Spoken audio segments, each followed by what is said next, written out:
It's like a suspect of a crime in Portuguese. Probably it's Portuguese from Portugal. They have some words that are different. Ah, okay, okay, Yeah. okay. Right. Okay, okay. So I think we live now. Guys, we live So now. Okay, Yeah. cool, cool. Yeah, 6 o'clock. Like it just automatically put it on live. At the moment, there's no one's watching us. We can just keep talking just for a couple of minutes, of one, course. 2 minutes, so people would know about it that we live, and then we're gonna start. Chris, can you please make sure that you put your mic on mute while Yeah. talking? Okay. Right now. Uh, yeah, perfect. I think we can start. 4 people already in there. That's cool. If you don't mind, I'm gonna be starting. All right, then, pals. Welcome to our interview. As we promised, we're going to run this live interview with a very special guest, AC Speed. I don't think he needs to be introduced. He's the founder of the Raw Music TV. Such a cool lad. During the past years, I would say, I'll just keep watching the video that he was making, and I'm a big fan actually. So at the first Thank you, man. interview from, thank you very much. As the first interview for Milo Show, I actually invited AC to be my guest. Thank you, AC, for accepting my invitation, and thank you for being here. How you doing? You feel all right today? Yeah, I'm very good. I want to say thank you for inviting me. It was quite a very unexpected invite to be invited onto a show to be interviewed. I've never really had that kind of invite before. After when I used to be in bands and I get invited to be in shows and interviews and all that sort of stuff. I never really been invited to this sort of stuff after just starting a music channel. So yeah, it's good. I appreciate it. Thank you, man. Yep, thank you for being here. And we also have Christopher. He's a cool lad, also running a band. He's going to be our guest during the interview. He was probably going to express himself or raise questions. All the people watching this video or interview live, please bear in mind you can always pop in into our virtual studio. If you have any question or if you want to express yourself, feel free to come in our studio and talk about the things we're going to cover. So the first things first, AC, how you introduce yourself, and how actually where the original idea of Raw Music TV come from, why you decided to run such a project. So I spent a lot of years in what I would describe as punk rock bands from the age of kind of 21, 22. And I spent a lot of years trying to, I guess traditionally make it in a punk rock band. The classic let's make music, let's sell albums, let's make X amount of money in a band, etc. And it didn't really work out. I got to tour Europe and I got to do some great things over a space of 10 years. But after that, I started to see a lot of bands that I thought really, really deserved a lot of attention and they deserved a lot of exposure.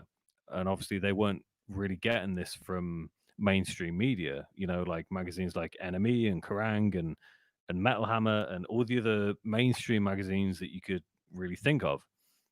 So one day, I just kind of sat back and I thought, you know what? There's too many bands that just don't get the exposure that they deserve. So I wanted to start a site that really promoted the best of the best in metal music, in rock music. And I wanted to give these bands, no matter how big or small, the platform that I felt they deserved to make something of themselves and be recognized as not just industry standard bands in terms of their greatness and what I felt they should be respected as, but I felt they should be exposed to a huge audience. So I thought, you know what? I'm going to start Raw Music TV. And it's going to be a platform where I'm going to promote the best in new rock and metal videos on the planet. I'm going to make this website, and every new great rock and metal video that comes out, I'm going to try and promote it to the best of my ability with this website. And I started to do that, and it turns out I kind of started to compete with YouTube in a way, because all I was doing is trying to promote music videos, And then I was Yeah. like, after a few months, I was like, oh shit, yeah, YouTube already fucking does this, and it's not really going to work. But that was the basic concept behind Raw Music TV. I wanted to try and give a platform to alternative bands to promote them and give them the exposure that they truly deserved. That was the whole point behind Raw Music TV. Yeah, that's a brilliant idea. Actually, like, we live in actually, I live in Stockholm, in Sweden. There are like so many bands. So at the very first point, actually, I was just thinking like, no, we need a platform. We need something, or at least someone to just like be the voice of like Yeah. these cool lads. And then I realized like, there's some other dudes with this like same idea, almost the same idea, and you're doing also a great job. Like, as I said, like, I'm just like keep watching your videos. The thing I really like about your project is like you asking like what you guys want, like what sort of band you prefer to have a video, and like Yeah. people can just like put and like come on your Facebook, on your website, and just like put comments like, all right, okay, AC, make a documentary, for example, for Linkin Park, or like, I don't know, Yeah. My Chemical Romance and stuff. So what I really like about these Raw Music TV is like the way that you communicate with the audiences, and that's really, I mean, that's a brilliant feature. That's the most powerful feature of the project, I would say. Yeah, but I mean, the most powerful feature of any band is the audience, and Yeah. it's the exact same with any kind of music magazine that you want to run, any kind of video channel that you want to run. The audience dictates what goes on that channel or that magazine. It's not. There's a very misconstrued conceptual thing about PR companies control the media, but it's not. The PR companies control the media when it comes to the bands that are relevant at the time. You know, Hmm. if you've got a band that's really big at the time, the PR company didn't make that band big. The PR company steps in when the bands start to get big, and the PR company just strolls in, and then they pretend that they made the band big. That's the Hmm. whole point of a PR company. So I think it's really important to remember that when you have these bands that are coming up and they're trying to make something of themselves, they just need a platform to come up on. But there's just really not that many platforms that exist at the moment that support individual independent bands in a very positive way. And Yeah, I see the point. I mean, we have so many bands, so many artists, they making music like in all genres, but we don't have the platforms now. I mean, at least we don't have much that much platform to be the voice, to be like, represent these artists to the world. Yeah. yeah, I mean, if you look at the data, look at the statistics now. When I was a kid, or when I was starting to listen to music and buy records back in the 80s and the 90s, I would want to go and buy a record because I'd heard it on the radio. So you had this demand for the music that you heard. And how did you fill that demand? You had to go to an actual physical record shop. And sometimes you'd have to wait like a week or 2 weeks to buy the album. So you have this demand that's building up in you as a young kid or as a music fan. And it would make you want this album so badly. And you'd go out Hmm. and you buy it. And now what you have? You have there was I read an article about 2 3 months ago by a good friend of mine that works he runs a very successful PR company, and he delved into the data of new music, and every day there are 40,000 new songs on Spotify every single day. Every day, Wow. Wow. 40,000 songs on Spotify every day. So you go from this, That's a huge number, isn't it? it's beyond a huge number compared to, imagine growing up in the 80s and 90s where you'd be lucky to get your hands on 2 or 3 albums in 1 week, you know? And that's what created the demand for music. That's what made bands famous, because you got to a point where you couldn't touch these artists, you couldn't be close to these artists, and it's a traditional human concept. Humans want what they can't get their hands on. Humans want what they can't have, and that's what powered music through the ages. Whereas now, oh, it's Friday. Oh, another 500 new albums have just come out on Spotify. Oh, I don't care. That's the big Yeah. problem with music now. Yeah. There's so many of them. There's so many people like making music. I was just watching actually a documentary, sort of like an interview, done by Johnny Doom. He's a crank radio presenter. Yeah, I know that guy. Yeah. Yeah, and he was saying the same thing, like, stop making music. You already have so Yeah. many of them. They start, the industry is like fed up. We don't need it more. Yeah, Exactly. I don't get me wrong. I think it's amazing that you can be like a 14-year-old kid now, and you can go to your parents and you can say, "Oh, hi, mum. Hi, dad. Can you buy me a USB interface and a hard drive and a Shure 57 microphones, for like 300 quid, so I can record my first album?" I think honestly, I think that's great. It's brilliant that it is. kids Yeah. today can do that.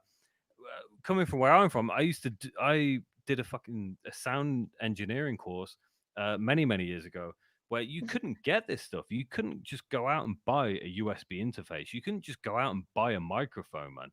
You had to have a lot of money to do this. So years ago, if you could release an album, it was generally released on a reputable record label that had been recorded in a professional studio, and it had been put out with some sort of PR campaign. Whereas now, I could literally walk into a music store, go on Amazon, even, with $200-300, and I could just go and buy all the equipment that I needed to record an album. And Right.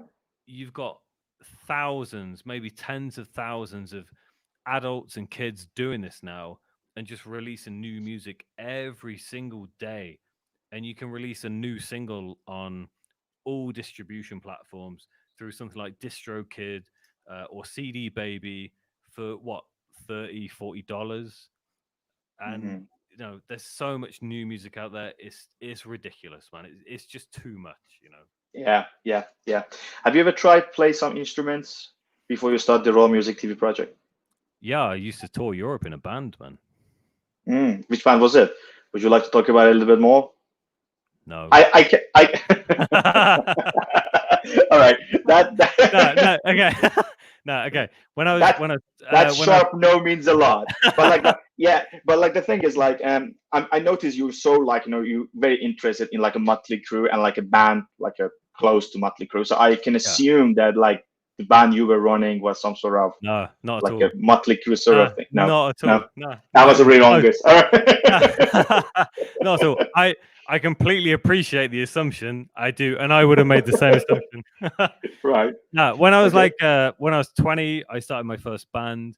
It was called Lucy Speed. We went for like about a year, won a couple of awards and all this sort of stuff. Then I started another band called Dragster, and I was in them for nearly 10 years. We spent nearly 10 years touring Europe, and that band's still going. It's great, but I'm not a part of it. And I was in another band from Los Angeles called Texas Terry, and she was like a really Texas Terry. Yeah, Texas Terry Bomb. Yeah. Yeah. And right. she's like that. Do you know her? No, but I like the name actually. Okay. Yeah. She was quite an infamous kind of punk rock icon. She used to hang out with like Iggy Pop and Slash and all this sort of stuff. So I was in her band for a bit. And I think I think I know who you're talking about. Yeah, you might do that. But yeah, I've been in bands for years, man. Like a lot of people only know me now for being in Raw Music TV. They don't know me for who I am and my past and where I've come from. So yeah, I spent years being in a band and playing rhythm and lead guitar. Yeah, nice. Before we move on, guys, AC camera is not working. That's why we cannot see him. That's very sad. Hopefully, for the next time, we're gonna have AC with the webcam, so we can see him while we're doing the interview. Right, Christopher, if you want to say something, feel free to say that. Otherwise, I'm gonna move on with my second question. Yeah, no, just about the music business now and how the streaming services are going. I completely agree with everything that you said. For example, I am in my home studio right now. I recorded half of the album of my band. I recorded half of the album of my band like at home in a rehearsal room, with the equipment that we bought. So yeah, exactly like that. Right. I think there's a big difference between Well, I was going to say a kid, but it can be anyone. And I think there's a big difference between anyone that can buy a laptop or a PC and they buy a few little bits of musical equipment and think that they've got a home recording studio, Yeah, or they think that they understand how the recording process works, and then they record something and then they put it out. They think it's going to be huge. yeah, And in reality, all they're really doing is, they're just kind of playing with little toys that they don't really understand, you know? yeah, exactly. Whereas yourself, you've got your own recording studio, you know how this shit works, you know what it Yeah, takes to make a good album, and you understand the process behind it. And that's the yeah, big difference between the development in technology, which again, like I said to Milo, don't get me wrong, it's great that the technology is developed to this point where anyone can afford to do it, but it doesn't mhm, mean they should do it, you know? yeah, exactly. Yeah. Exactly. Not to Quantity be over everything. exactly, not to be a Yeah. Yeah, dickhead, but some people shouldn't do it. And yeah, All right, AC. The next question would be, basically the thing is like we have this Corona pandemic, and like so many people are quarantined at the moment. I've noticed so many gigs and stuffs are cancelled. We just had a quick conversation before we start the interview with Christopher. He was like, the band Christopher is like playing. The band Christopher is running, they were booked for so many gigs and festivals, but they all cancelled or postponed. Uh, how actually these pandemic things affected your project?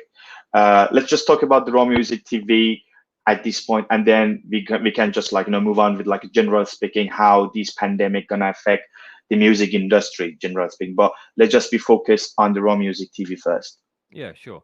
I think, to be honest, I'd love to just focus on Raw Music TV, but I think as a whole, it's a very similar pattern. And when Raw Music TV started back in November, well, when it started to take off back in November, it started to do really well, and you kind of see this linear 45-degree angle of increase in viewers and subscribers, and everything was going really well. And then around about kind of March 23rd to the 25th, it was like an old man falling off Mount Everest. It just collapsed. It just started going downhill. And Mhm. I don't think it's really specific to my channel or what I'm doing in the music industry. I think it's very specific to the whole aspect of music. I think everything in music has just kind of taken a downturn because people are now more interested about the future of the world.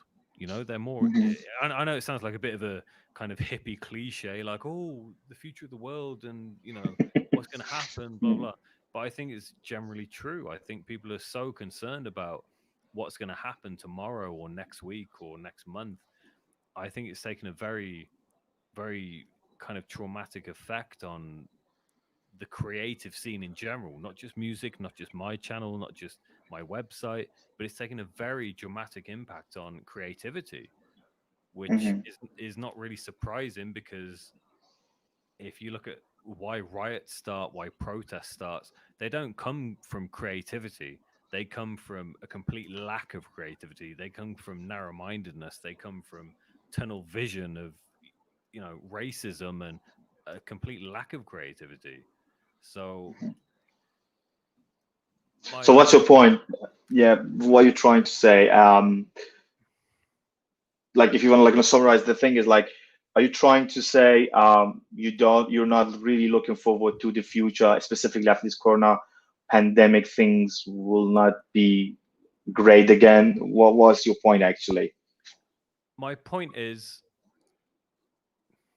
again, not to be cliche, life will go on.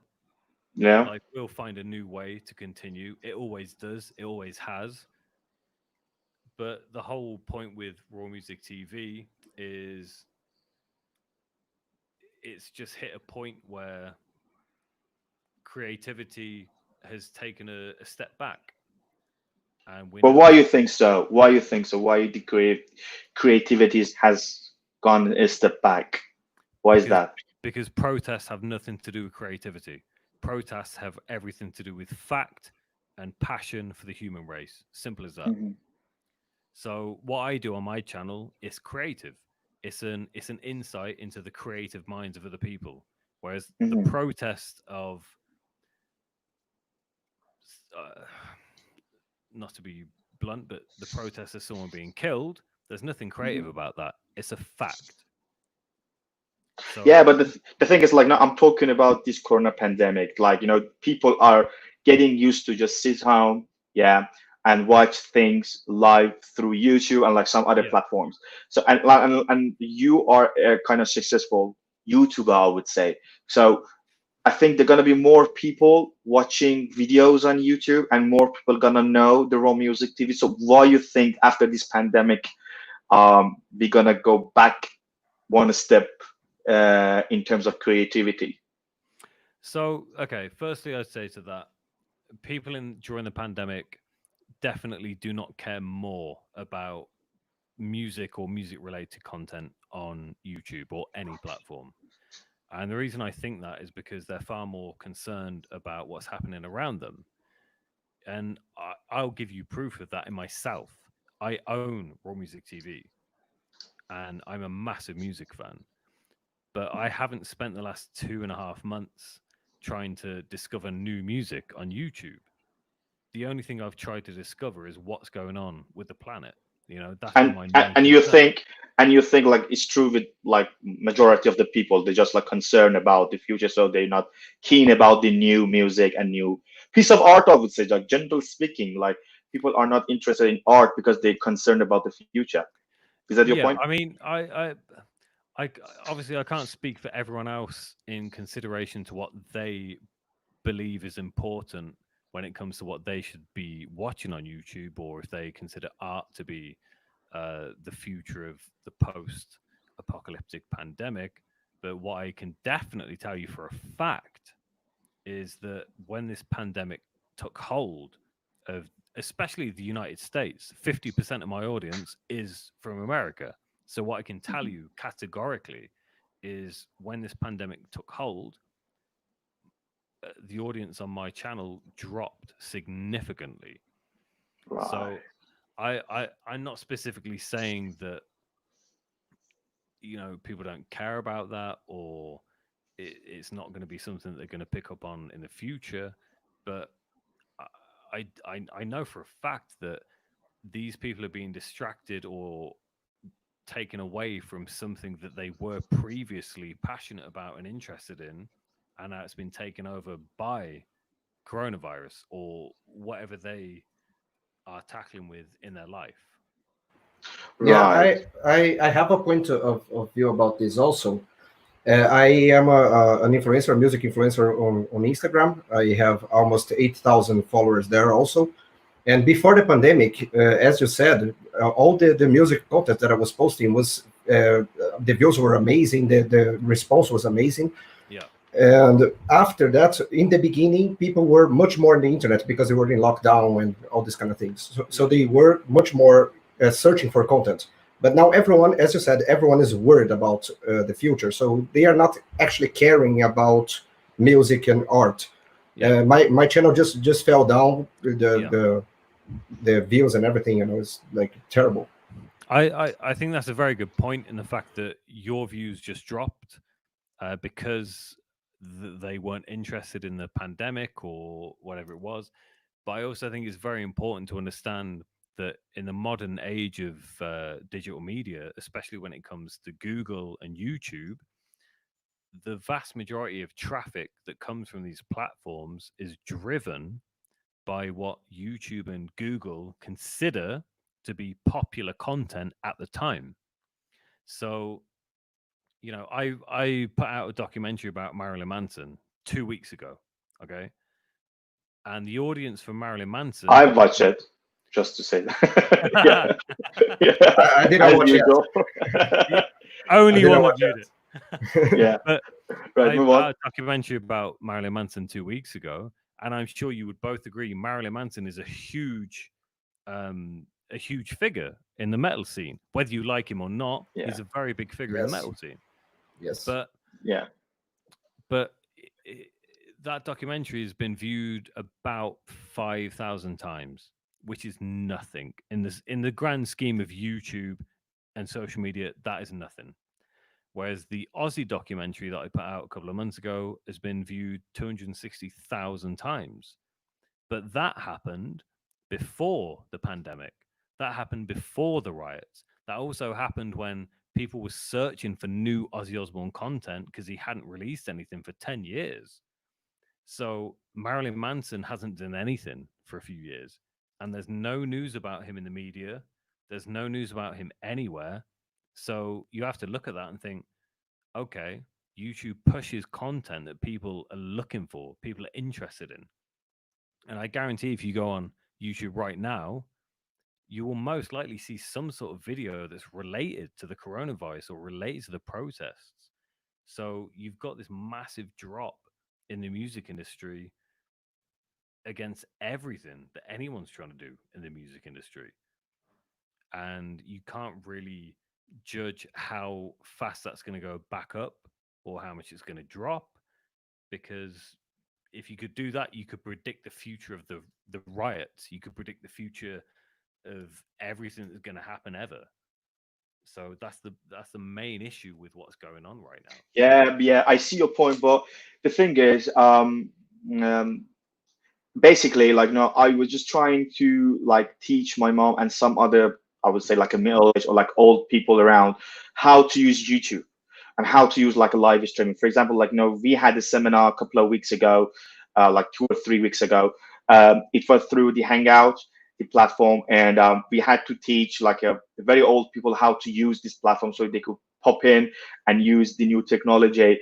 And they were also like asking about the YouTube videos, documentaries, tutorials, and these sort of things. So I see your point. People are concerned. Yeah, people are not like feeling like relaxed and alright to go and watch the videos and stuff. But soon we can get rid of this rioting. I would say like revolution because of this George Floyd felony that just happened days ago, and then this Corona pandemic.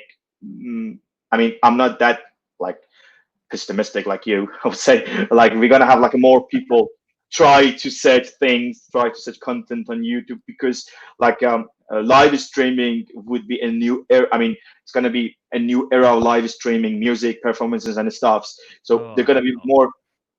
You don't think so, right? No, the Yeah. whole live streaming thing. No, I have no, just no. Like, just my brain just goes no, no, no, no, no. Right. I tell you what, I'll give you a real life example. Yeah. So about 2 or 3 days ago, I received an email from a PR agency about a certain artist from Sweden.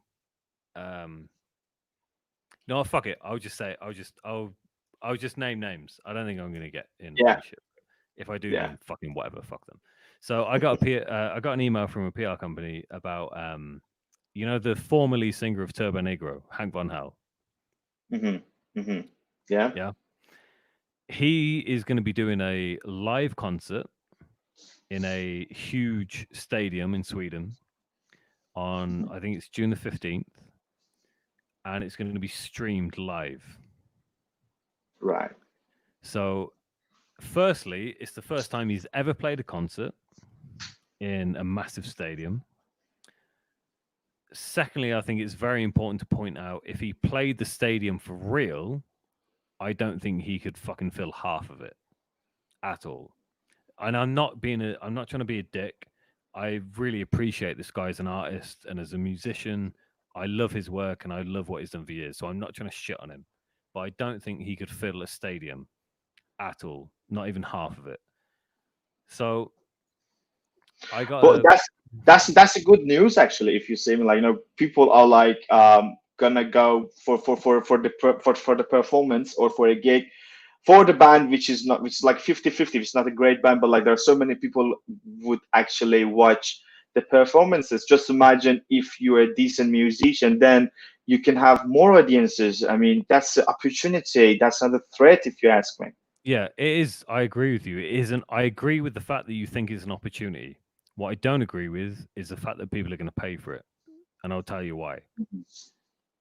Why is that? Live music to me is something that you can only experience live, right? I rarely, coming from my background, I used to steal my parents' records when I was like 8 years old. I used to love listening to vinyl when I was a kid. Like when I was 9, I would steal my parents' records. I used to love music, and I still love music. It's the most passionate thing in my entire fucking life. And if I get to go and see a band, I literally, I would shit myself if I saw my favorite band live. I really would. It means that much to me. Same here, What? man. Same Yeah, here. exactly, man. Watching a live band that you've been so passionate about for so many years, literally nothing can replace that feeling. There's not a single thing that can replace that feeling of you being in that crowd watching your favorite band doing what they do best. Not a single fucking thing.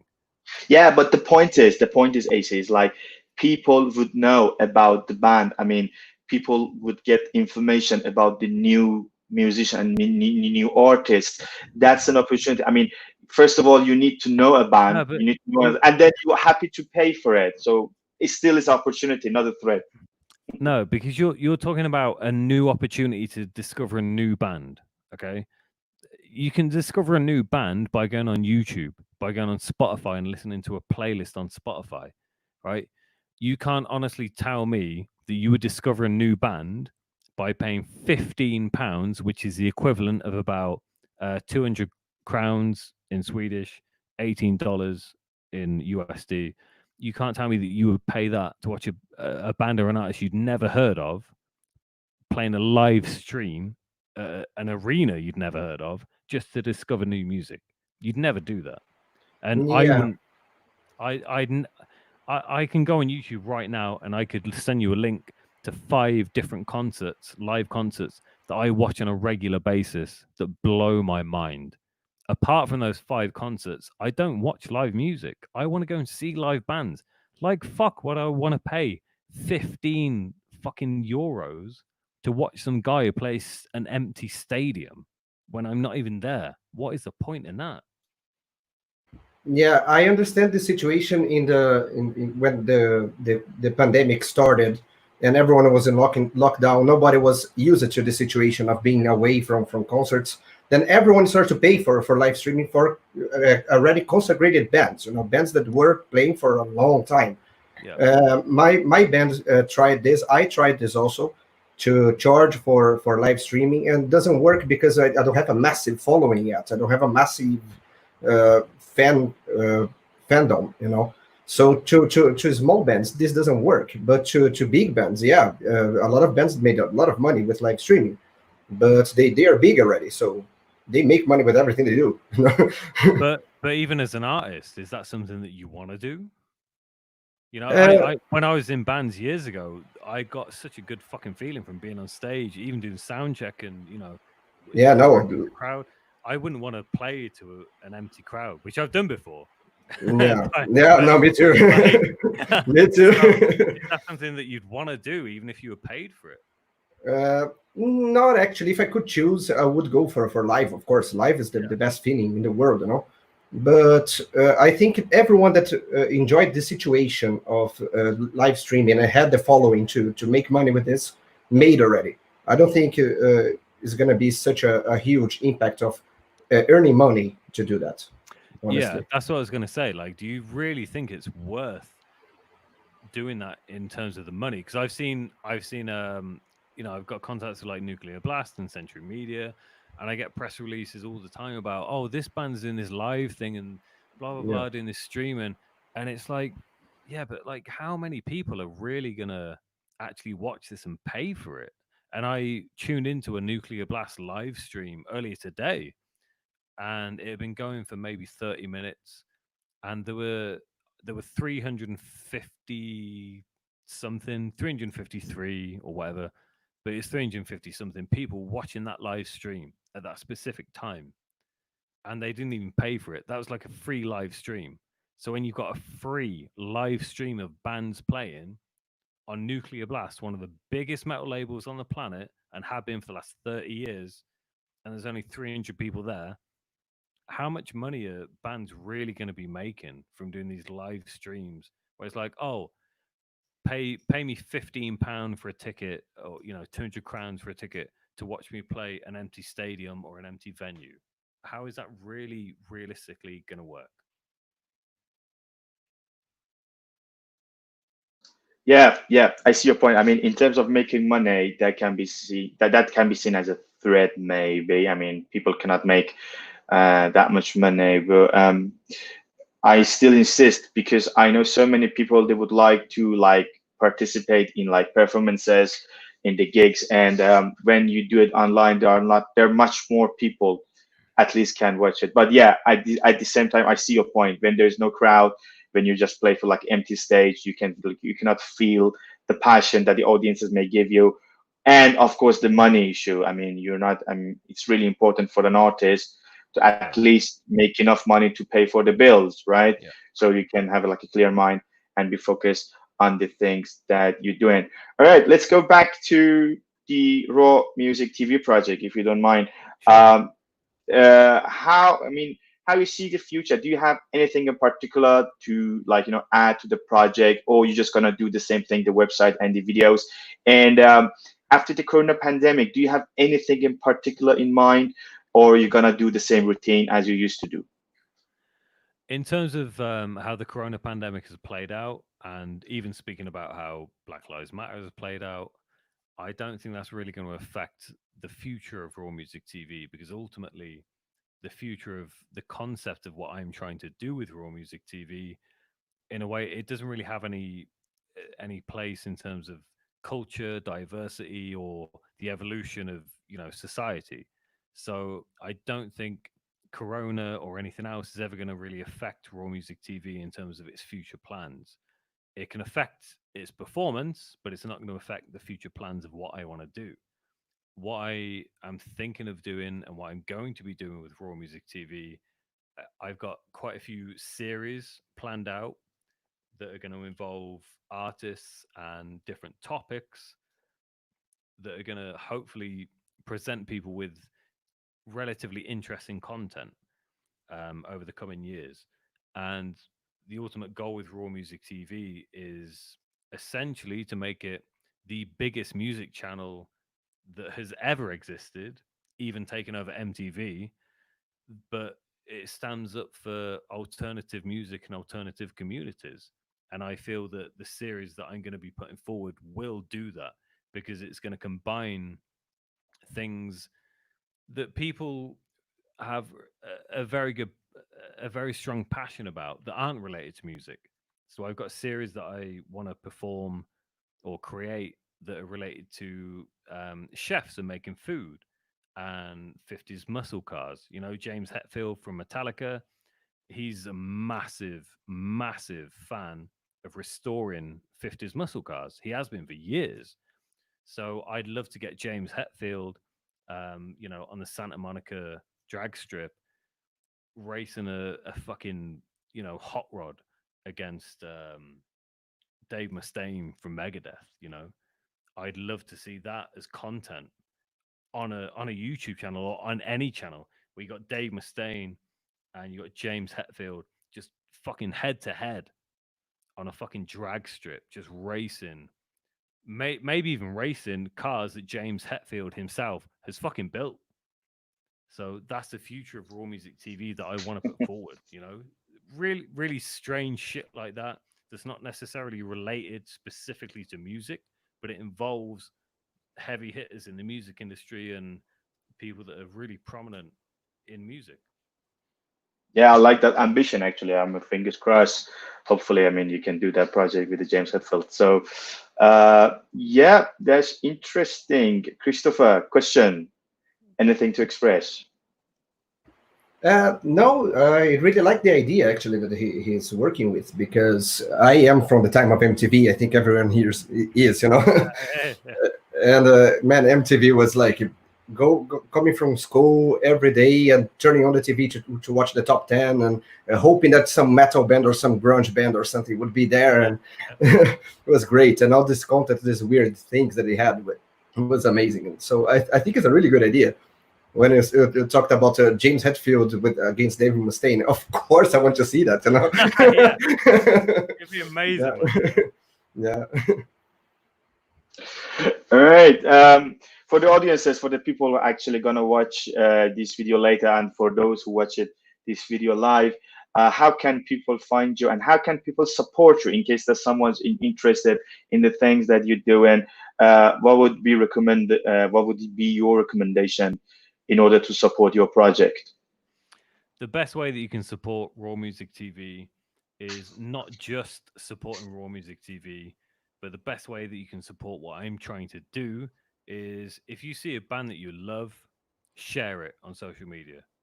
If you see a person that is just starting out playing the guitar, fucking support them, right? Even if they're shit, even if they're the worst guitar player you've ever fucking seen in your entire fucking life, fucking support them, right?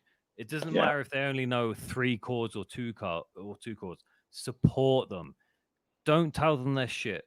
Tell them that they've got some sort of fucking future ahead of them in music. Right? If you want to support Raw Music TV, support the people that make Raw Music TV possible. The only reason Raw Music TV exists is because when I was a kid, people supported me as a fucking musician.